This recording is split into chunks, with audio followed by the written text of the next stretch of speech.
Welcome, everybody, to this week's edition of Valpo Football Weekly, brought to you by our friends at Lakeshore Bone and Joint Institute. Brandon Vickery with you. Glad to be joined via Zoom by the head coach of the Valpo football program, Landon Fox. Well, it's exciting to say it. It is game week, Coach, and I guess first off, just what's it like to hear me say that, and how do things change in practice this week now that you're preparing for a game, preparing for an opponent, as opposed to the previous weeks? Yeah, so I think that's the hardest thing as a coach. As a player, maybe not as big a deal, but as a coach, that added, I don't want to say stress, but I mean, there's a component that you're competing. You want to play, you obviously want to play well, and you can't treat our practice any different. I've been very pleased with the way that we've gone out and practice. I mean, really since last fall until where we are now, we've done a great job of being intentional in terms of our approach. And just the way that we've continued to improve. And so we don't want that to change. We're just going to ask the guys to do the same thing. But I tell you, it is hard when you start saying, hey, it's game week. And so we ask ourselves as coaches and the players, just handle it just like we've always done, going out there just trying to make ourselves the best football player that we can be that day, which will make our team the best it can be. You had 5 players named to the preseason All-PFL watch list last week: Ollie Reese, Trey Purdy, Jackson Pfeiffer, Ben Neisner, and Deuce LaRose. Just kind of what can you say about that group, and what's it like to see them get that preseason recognition? Yeah, I'd say well-deserved, through their hard work. They were able to get recognized through the league.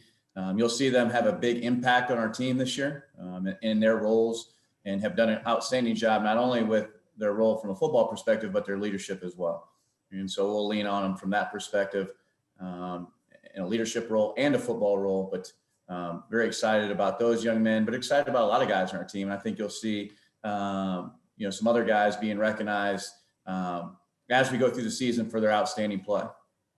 Let's talk about, you mentioned leadership. Let's talk about one of those leaders in Chris Duncan, a guy at the quarterback position who had a lot of unknowns during the fall. He's back as a fifth-year senior, and then there was uncertainty about whether there would be a spring season in the Pioneer Football League. He stuck with the program through all that. What were those kind of ongoing conversations with Chris like, and what does it say about him and about his investment in Valpo football that he kept practicing with his future as far as games unknown during the fall?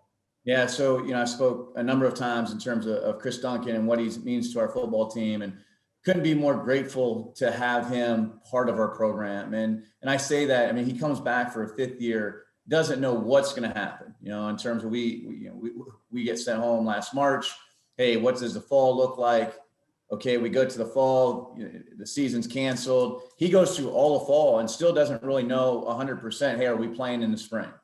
But he made a commitment. He made a commitment to this university, made a commitment to this football team that said, hey, I'm just going to go out there and I'm going to leave this program better than when I came in. And so I think that's what the legacy he wants to leave. Well, I know it is.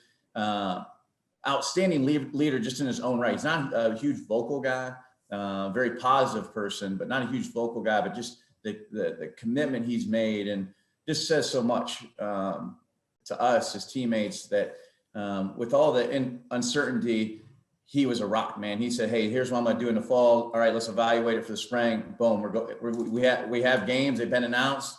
I'm sticking with this thing and going to follow it through. And so very, proud of Chris, and very happy for him that he's going to get an opportunity to compete on Saturday, because it's well-deserved. I wanted to ask about your other captain as well, and Doug Haw, a guy who I talked to him recently, kind of said, wow, as a guy who had been a career backup to that point, it meant a lot to him to be elected by his teammates a captain. What does it say about him? What does he mean in terms of leadership?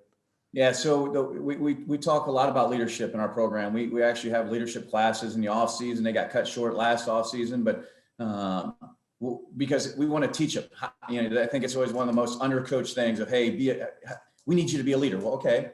How do you do it? We'll teach them how to get in the stance. We'll teach them alignment, but we want them to be a leader, but we don't teach them how. And so within the program, it's very important to us to take that extra step, not only that they can utilize whether in the football field, but can use it in their career as well. And to me, I love it, because we talk about class number 1's character, integrity, and Doug Hall represents that, and his teammates see it. And so you don't have to be the star player to be a great leader.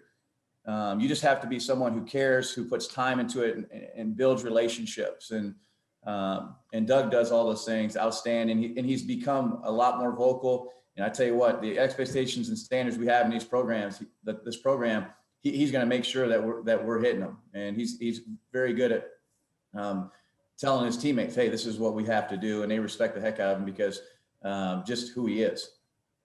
To not only have the opportunity to play a game this week, but to jump in with a rivalry game and to go to Indianapolis, a place where you had a heartbreaking defeat late in the last season you had in the fall of 2019. Just what does it mean to play that team this week, and what does this mean to you and the players? Well, Brandon, first of all, I appreciate you not using their name. We just, hey, the team in Indianapolis, team down there. So I do appreciate you doing that because we want to embrace that rivalry game. And, it's played with a lot of passion. And that's the one thing, Brandon, you talked about, hey, a tough loss. I thought we played with too much emotion. And that emotion can cost you in rivalry games. Now, we want to play with a lot of passion.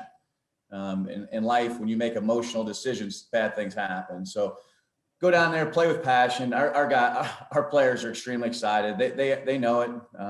We talk about it. We embrace it.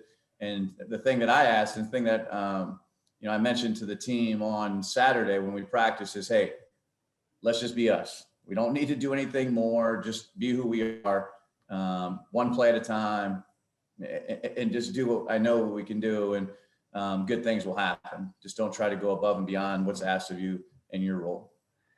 I know I've talked to coaches long enough to know you won't reveal any secrets going into the game on Saturday, but what can you tell us as far as the opponent and maybe a few keys that you can share leading into the game on Saturday? Yeah. So Brandon, this is, I think, what even makes it a little bit more, I said stressful, is that you just don't know really in terms of, I think there's a lot of variables with a lot of time off to even with COVID and testing. And so that's where I think the preparation of looking at internal to us and our team is more important. But the team down there in Indianapolis, they're always well coached. I've been around in the league a long time, and they execute well. And so I've shared with the guys, hey, if you want to come out victorious and we want to have success, we're going to have to out execute them. And so it's consistency, snap after snap. But they do a good job on both sides of the ball. Nothing that you're going to be shocked in terms of scheme wise. They're just consistent in what they do and a well-coached team. There he is, the head coach of the Valpo football program, Landon Fox. An exciting time. Game week is here at long last. The game coming up on Saturday in Indianapolis. And for all the latest in Valpo athletics and Valpo football, you can follow us on social media, or as always, check out valpoathletics.com. Once again, this has been Valpo Football Weekly, brought to you by Lakeshore Bone and Joint Institute, and we'll talk to you again next week.